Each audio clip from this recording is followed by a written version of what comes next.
Believe in yourself, huh? Who else gon' believe in you? Who else gon' believe in you?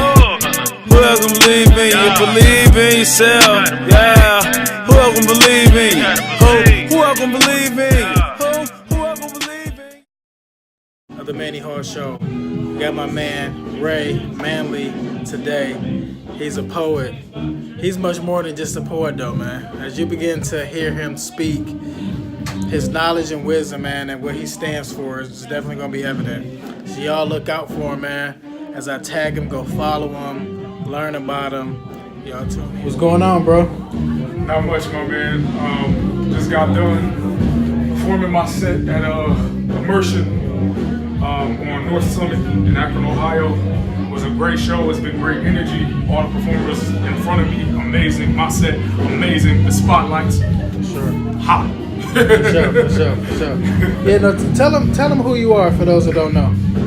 My name is Ray Manley. I have been a spoken word artist for the last 7.5 years. I teach poetry. Have been doing that for the last 2 years. I've been workshop facilitating, and I've traveled all over the country for the last 5.5. What made you get started? What made me get started? My ex-wife made me get started. So when I was 13 years old, we met, and I was big into language and English. I love to read, but I never had any reason to want to write poetry until one day I woke up and realized that I liked women. So when that happened, I saw one that I was immediately taken by, smitten, and I decided that I had to have her. So in that happening, my stepmother has been a nurse for the last, 17 years. She had a nursing dictionary in the basement on a bookshelf, and I took this nursing dictionary off the bookshelf, dusted it off, and read it for 7 months straight, memorizing words, so that I could write my ex-wife a poem, because girls like flowers and poems in my 13-year-old mind. That's all they care about. Right. So I wrote her a poem, and I succeeded. It worked, and we started dating right then and there, and then 9 years later we were married. So that's what got me into it. That's what kept me. But when I turned 19 and a half, what made me start doing performance poetry, there's a man by the name of Talam Acey. He had a video of a poem called "A Market for Niggas" that came out on BET's The Hive, and I happened across this video somehow in my travels along YouTube. And I saw this video, and I was like, this is the most amazing thing I've ever seen in my entire life. And immediately it went from a hobby of mine to a passion, but my lane switched from literary poetry to wanting to do what he was doing, to want to be lyrical like that. And so for a while I just emulated. I tried to find locations where I could go and do my own shows. And for a while I hated I sounded a lot like him because he was all I knew about poetry. So I would just be watching his videos, and like the way I would write, the way I would sound when I was performing was him. But over the years I strove to cultivate my own voice, and so I got into traveling, started doing slam when I moved I joined the Air Force and moved from Ohio to Charleston, South Carolina, and I was down there for years. And I went to a slam in Columbia, South Carolina, and then just fell in love with poetry after that. Fell in love with performance poetry, fell in love with the competition, fell in love with the poets and the family and the love, and it was just all that I wanted to do with my life anymore. It's like any art form. Yeah. That's what's up. It definitely seems like you got a love for it and this passion. Oh yeah. This exudes you. When I was out there listening to your stuff, man, it's like you intense, man. It's like it's really good. I mean, even the way that you describe your words is deep, because it almost like paints this picture. And that's dope the way you'd be able to do that. That's all that it really is. And I don't, to myself personally, I say poems when I'm speaking to other people, but when I'm just referring to pieces that I write myself in my own head to myself, I call them paintings, I don't call them poems. I love it. Because legitimately that's what we do as poets. We paint the world with our words. It's just a different canvas. It's just a different medium for painting. It's just like all this art on this mural. Somebody took a paintbrush and drew, their life, their love into fruition with a paintbrush. We do the exact same thing with words. We highlight our loves, our losses, our trauma, and we offer it to strangers the same way painters do. Yeah. So, no, I like what you said there. You know what I'm saying? Because it's a different approach to really looking at the way that you approach your poems. And in actuality, like you said, it is a painting. Now, I wanted to ask you, when you're writing, how do you know when it's done? How do I know when it's done? There's a lot of editing that goes into writing a poem. So the way I write, I don't write poems straight through. A lot of times, from Talam Acey, the person who I idolized when I started, he would always say that every poem requires its own gestational period. You can't rush it. So if you rush it, it'll never be what it's supposed to be. Some poems take a day, some a month, some a year. Wow. And if you try and rush that process, then it won't be the painting you need. It won't be the final product that you really want. Wow. So the way that I write kind of mirrors that. I don't write poems straight through. I write pieces of poems at random. 1 line here, 2 lines here. Maybe I'll write 4 lines that just come to me randomly at work or in the bathroom or in the gym, and I'll put it in my phone. And later I'll transfer it to my MacBook or like some other digital medium, and I take those lines. I think to myself, okay, what do I want to write the poem about? If I wanted to write a poem about airplanes, for example, like this one here on the table, I would scroll through my lines and go, okay, which one of these lines do I think will work really well for this poem about airplanes and what it is that I'm actually wanting to do? And I take those, I throw them all there on the medium, my notepad on Mac or what have you, just like a canvas, and I piece them together like a puzzle. Wow. I stitch it all together, and in doing that, it requires a lot of editing material. So once you edit your material, and you get it down, like that third piece that I did today, the one about the guy, the crazy guy in the relationship, that was about 7 minutes long when I wrote it originally. Wow. It's 3 minutes now. Wow. And a lot of it got whittled down, a lot of things that don't belong there. There was one line, for example, it was like, the black girl, and so I hate you too. And I took it out because what it did was add a humorous element to the piece that threw off the momentum of the intensity. And I didn't want that to belong. So when I realized it didn't belong there, I pulled it out. So it's editing. It's like open heart surgery. You become emotionally attached to the lines you add when you initially write it. And you have to, those same lines that you love, you have to peel them away until you look at it and you just know that this is done. This is the piece. This is what I needed. This is what I want. So that takes a lot of discipline, though. Yes. To be able to, like, you fall in love with that particular line, and then now you're about to let it go. Yes. And a lot of times you don't have to let it go completely. What you do is just keep it. Keep it off to the side in a bag, and you can use it for something totally different. I do it all the time. The lines that I really love in certain poems, I'll keep them and then use them in other stuff. I love that. Yeah. So what advice would you give to up-and-coming poets, like those that are just at that stage where they're just writing it down in a notebook, they haven't told nobody about it, but they're just really writing and they have a passion for it? What would you advise them? To, first of all, develop yourself and your poetry and your voice outside of slam poetry. Everybody rushes to be involved in slam poetry, and slam poetry has a bad habit of giving you bad habits as a poet. There are a lot of things that you do as a slam poet. For example, like writing Poetry Slam Incorporated. For every slam that you do, it's like nationally regulated, they have a time limit of 3 minutes, 10-second grace period for most poems that you would do in a slam. And I have a poem on my album that's 13 minutes and 4 seconds. Wow. Slamming will cause you to dilute your ability to express yourself the way you like by confining you in certain boxes. You can only write about certain things. You can't, for example, write love poems or write happy poems because often they don't score well. You can write them, but they don't score well, so most people don't. People will advise you to put your trauma on display for points, and sometimes it's not always about that. So it'll give you bad habits. Avoid slam when you first start. Study other poets. Study what works, what doesn't. Study what it is that you like. And there are a lot of guides that will teach you, if you can't figure things out on your own as a poet, that will teach you how to, what people in most art forms call stealing like an artist.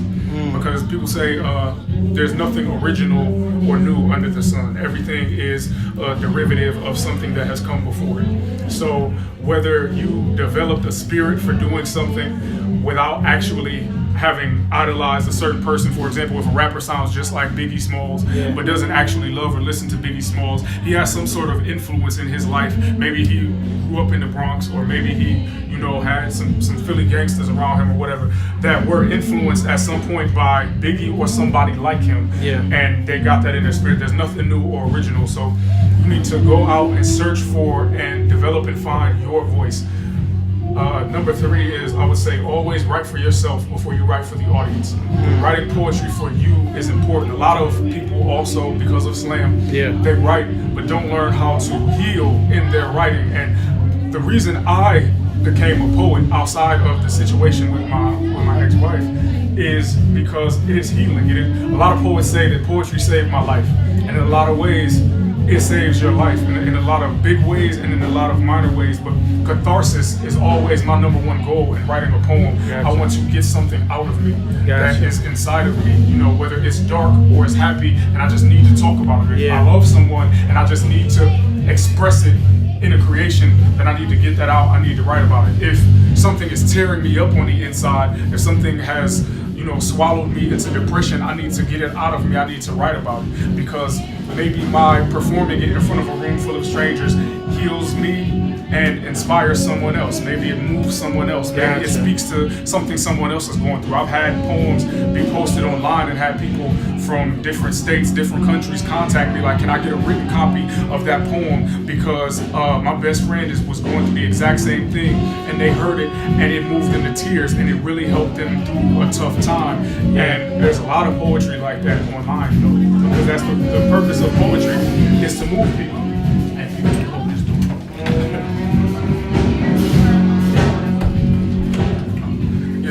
The purpose of poetry is to move people, and your goal has to always be that first. Your goal cannot be to get points in a slam. Your goal cannot be to impress other poets.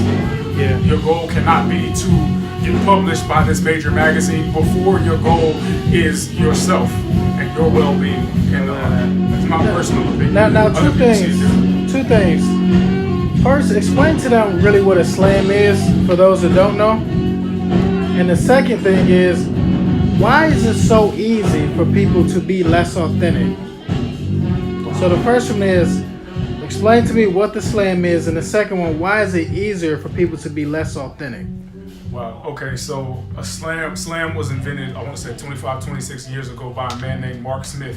He enjoyed spoken word, but it wasn't a big market for it back then. And so he wanted to find a way to make it competitive. The first slam was for a box of macaroni and cheese was the prize. And slam is competitive poetry where you spill your blood, you stand in front of strange people, you're judged by 5 people. You're given a score between 1 and 30. And they assign points to your poetry to tell you how good your poetry is or is not. So it's competitive poetry.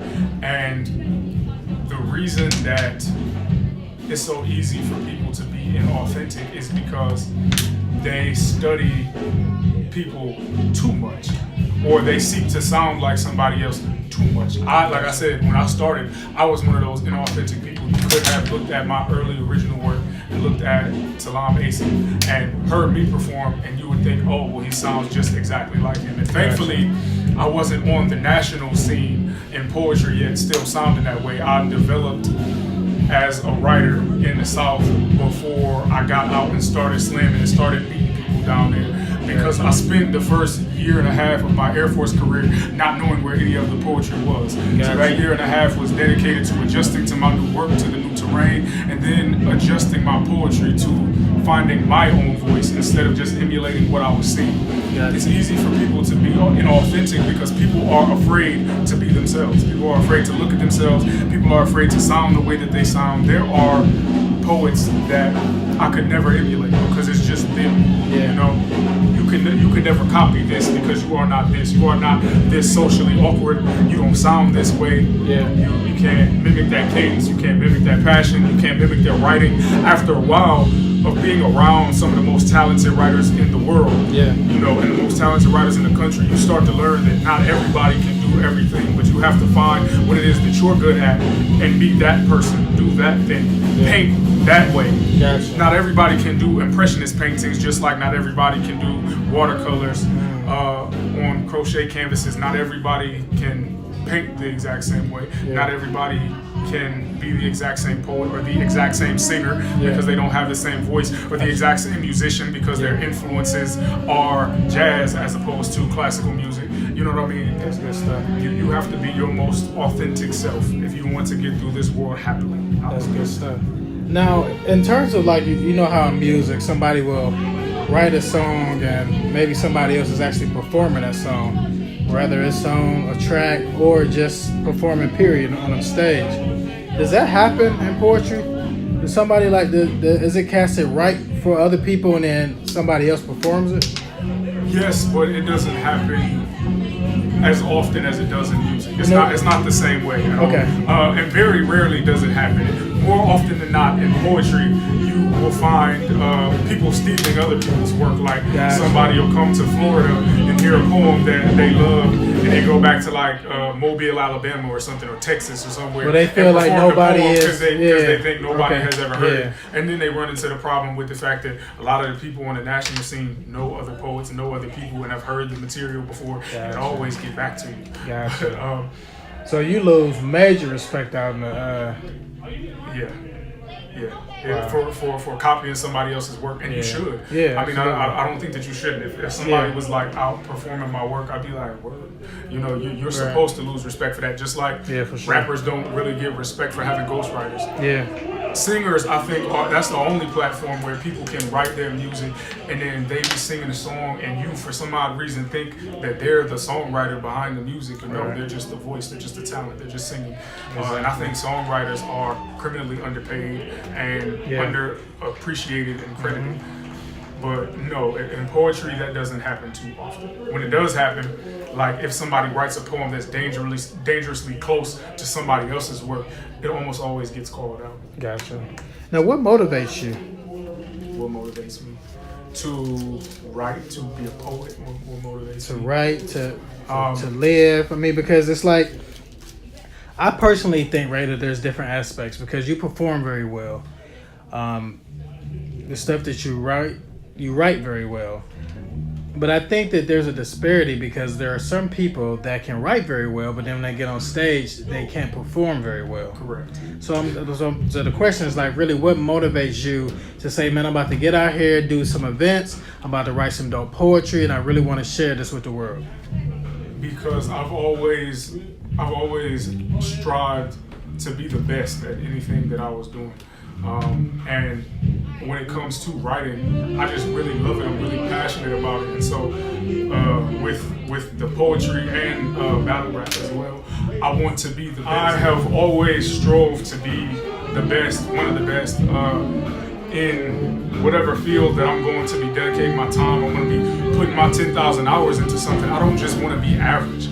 I have this need to spend my time on meaningful things and to put my all into something so that I can be great while I'm here. Like I said in that poem earlier, everything in this world is destined to return to the soil. We are all going to be gone one day, and the only thing that will be left of you is the legacy you leave behind. And I want my legacy to be ironed out. But I wish for my legacy to be etched in the hearts of the people that I knew and that I love more than I care about it being in my poems.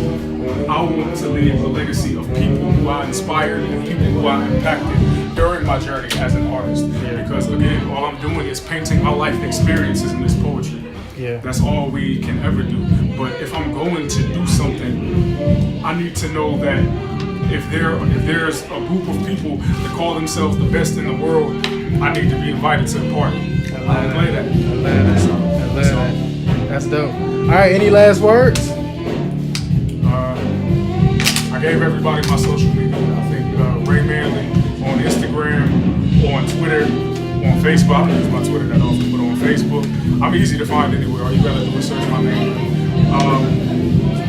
I hope that people pay more attention to poetry after watching this interview. that they come out to events if they're out here. If you're anywhere near a poetry or an open mic event, it's an art that requires as much love and support as it can possibly get.